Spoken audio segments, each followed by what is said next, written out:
اسر اور یسر کے حوالے سے یعنی ایک حکایت ہے، کہتے ہیں معاویہ رضی اللہ تعالیٰ عنہ کو کسی نے جب وہ خلیفہ تھے، کوئی شخص ملنے آیا، اس نے کہا خلیفے تک پہنچوں لیکن بہت مشکل ہے، عام آدمی تھا اور تھا بھی افلاس کا مارا ہوا، تو جا کے دربان سے کہا کہ معاویہ رضی اللہ عنہ سے کہو کہ آپ کا ہم زلف آپ سے ملنے کے لیے آئے ہیں۔ ہم زلف سمجھتے ہیں دو آدمی یعنی دو بہنیں، ان دونوں کے نکاح ہیں، ٹھیک سمجھ آئی بات؟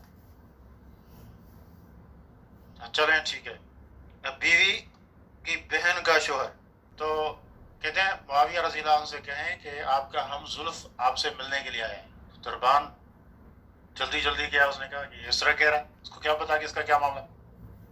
معاویہ رضی اللہ عنہ سے کہا، اس نے کہا میں تو جانتا ہی نہیں ہوں کون ہے میرا ہم زلف، بہرحال اس کو لے کر آؤ۔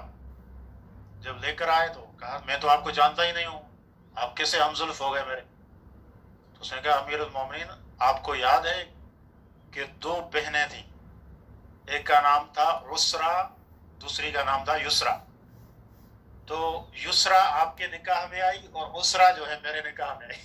عسرا مرد یعنی تنگی سے، کہ تو میرے حالات تنگ ہو گئے اور آپ کے پاس کشادگی آ گئی۔ تو معاویہ رضی اللہ عنہ بہت ہنسے اور کہا کہ اس کو دے دو، یعنی اس کو دے کر پھر رخصت کی۔